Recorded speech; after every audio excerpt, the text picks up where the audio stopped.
Shalom. First and foremost, I want to give all praises, honor, and glory to Yahweh Ba'ashem, Yahweh Shai, Ba'ashem Rakakwadash.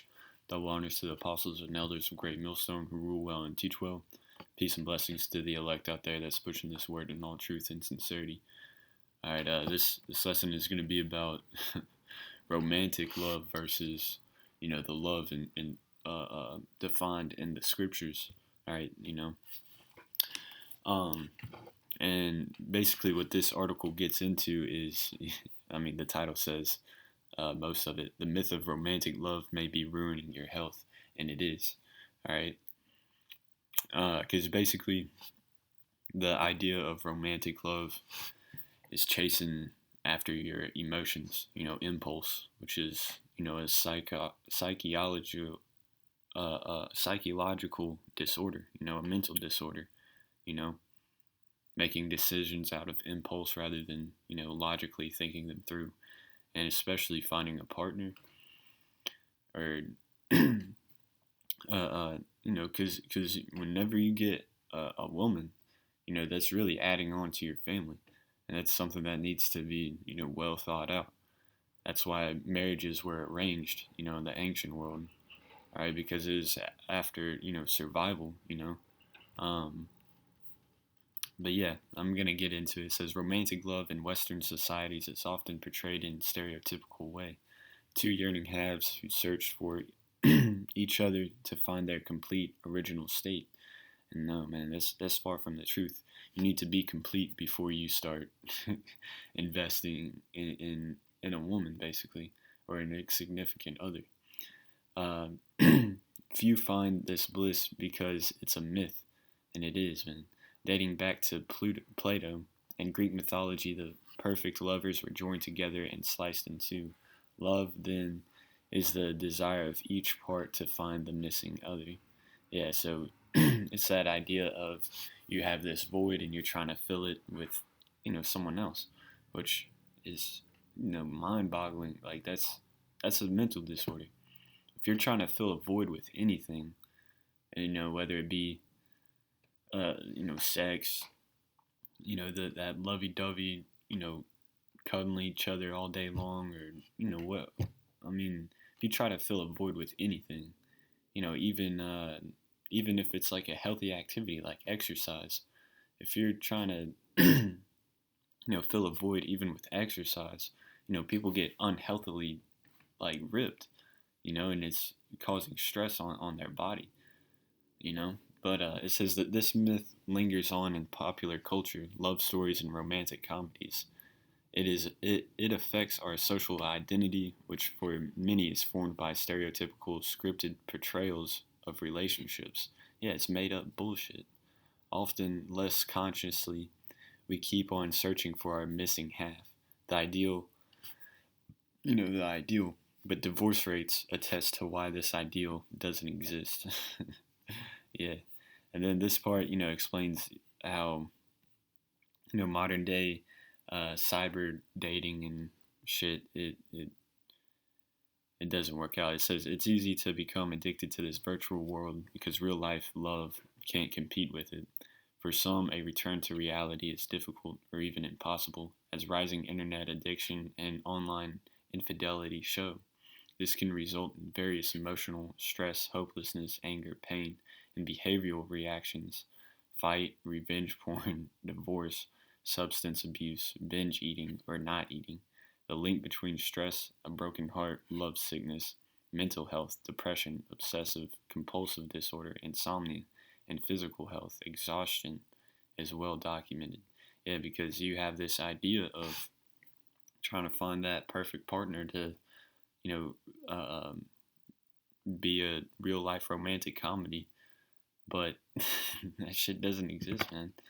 And then people get stressed out because that expectation isn't met. They stress out and start, having those impulse reactions. These behavioral reactions.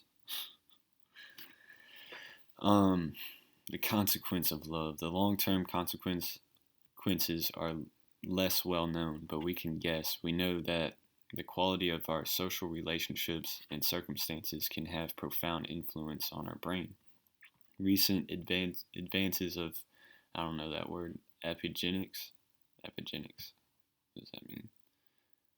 Study of changes in organisms caused by modification of gene expression rather than alteration of the genetic code. So recent advantage in epigenetics is a set of modifications to our genetic material that changes the way our genes are switched on and off without altering the genes themselves, suggests a link between social experiences, gene expression, neurobiological changes, and behavioral variations. A growing body of evidence explains how the social environment gets into our mind through epigenetic mechanisms and how these affect our offspring. So, another word for it is propaganda.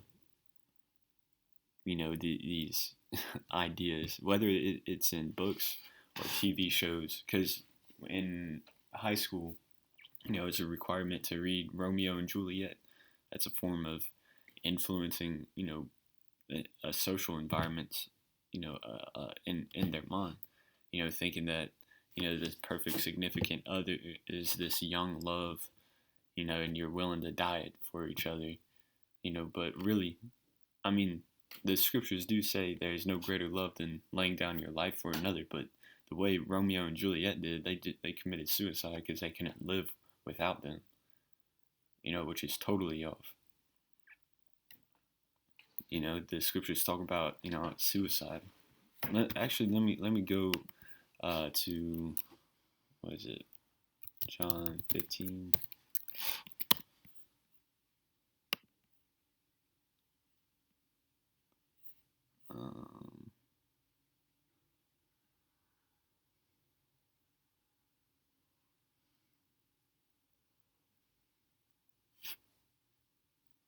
Yeah, I'll start at 12. John 15 and 12. This is my commandment, that ye love one another as I have loved you. Greater love hath no man than this, that a man lay down his life for his friends. Yeah, and how are we to love one another? All right, 1 John 5 and 3 says, for this is the love of the Most High, that we keep his commandments, and his commandments are not grievous. All right, and it's just that simple. You act accordingly to, the law, statutes, and commandments of Yahweh B'Shem Al Shai, and you make sure that, your friend, brother, or significant other, your woman, is conducting herself as, she should, according to the law, statutes, and commandments. That's it. That's the simplicity of what love is. All right, all that drama and shit, hey, that'll come. All right, you don't have to create, these that drama in your head, man. But anyways, back to this article. Says, in other words, physical effects caused by our social experiences could be passed on. If emotion, conscious thoughts, and unconscious beliefs are indeed part of our social environment and influence our genes through epigenetic mechanisms, what are the possible long-term consequences of the romantic love myth? If epigenetic process play an important role in the psychiatric disorders, and love sickness can result in mental health problems, can both be linked. In the absence of longitudinal cohort studies where the same group of people are observed over long periods of time, we simply don't know yet. But we do know that socially constructed notions of romantic love and of marriage constitute ourselves. They start in early childhood and continue throughout adolescence and adulthood. Google romantic love and see what comes up.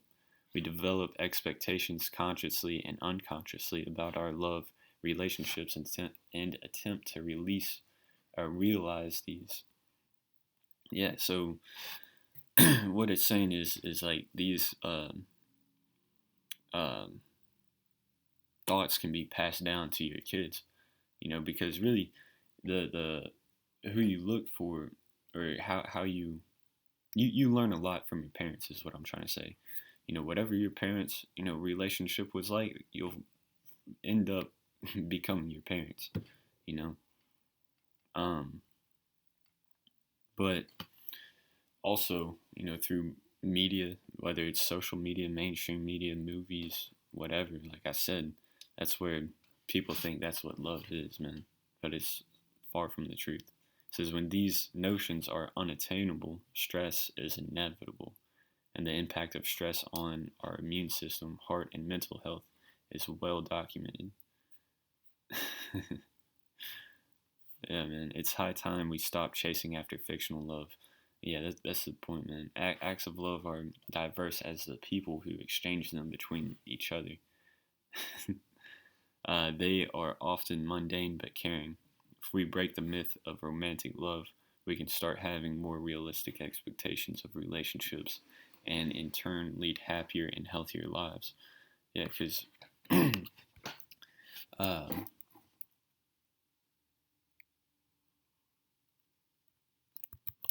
let's see, duty of marriage.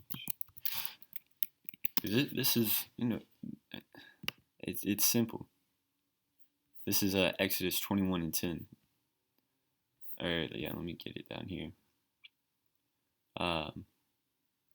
Says, if he take him another wife, her food, her raiment, and her duty of marriage shall he not diminish. So, this is what the scriptures have to say about, finding a woman. Is, like, if you get a wife, you know, you need to provide for her, food, raiment, make sure she's sheltered, and your duty of marriage, which is, sex, that's not to be done away with. And that's how you keep a marriage together. All right, it's not these ideas of chasing after a love high, man. That shit's a myth. Is Greek mythology. And this idea has a stronghold on our people. They're still, Jake is still looking for that Disney princess. But in reality, man, the scriptures say, look, man, just you get, a woman has her certain duties in a marriage, cook, clean, and like rub your ego a little bit, be your personal cheerleader, back up the man, whatever he says, a woman's desire is unto her man. It's simple. But, these ideas in pop culture, I mean, I'll play this. I'm sure this Are you going to be in love with me? Yeah. I'm going to be in love with you. Oh, thanks. Should we kiss yet? No. Not yet. Not yet. When we only get married and we have a baby. Yeah, that's the only time we're going to kiss. Yep, I know that for a fact. My mum told me you can't kiss when you're a child.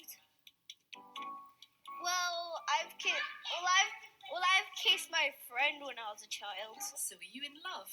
Yep. What does that mean? Yeah, man, they watched those. They grew up on those Disney movies, man. They think that's what love is about. But furthest from the truth. Yeah, I just wanted to break that down. Let me get a scripture too. Came to mind.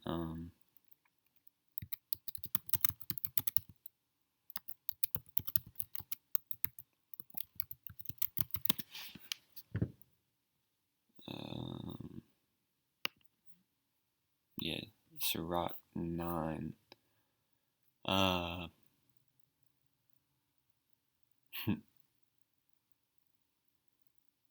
Yeah, I'll start at 5. It says, "Gaze not on a maid, that thou fall not by those things that are precious in her." Yeah, gaze meaning look, and a maid means like a young woman.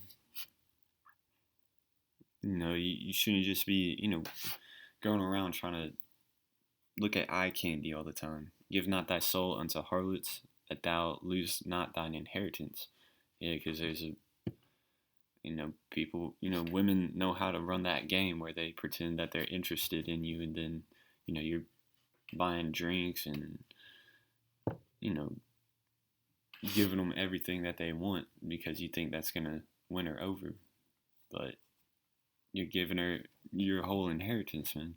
Look not round about thee in the streets of the city, neither wander thou in the solitary place thereof. Turn away thine eye from a beautiful woman, and look not upon another's beauty. For many have been deceived by the beauty of a woman. For herewith love is kindled as a fire. You start sparking up those emotions, man, and you fall victim to it. Whenever you have those impulsive emotions, Jake tends to react on them. So just don't look at a woman for that. And then verse 9 says, sit not at all with another man's wife, or sit down with her in thine arms, and spend not thy money with her at the wine, lest thine heart incline unto her, and so through thy desire thou fall into destruction. Just think, man. Don't listen to those emotions. Don't listen to, your second head down there. It's simple, man. Think things through. But, yeah, I just wanted to break that down, man. Because that romantic love is a myth. They call it a myth. You're not going to find, a woman like that. Man, there's no such thing as being in love, man. That shit'll get you destroyed. But yeah, Lord willing, this video was edifying. I'm going to give all praises, honor, and glory to Yahweh Ba'Shem, Yahweh Shai, Ba'Shem HaKakodash. Again, double honors to the apostles and elders, a great millstone who rule well and teach well. And peace and blessings to the elect out there that's pushing this word in all truth and sincerity. Shalom.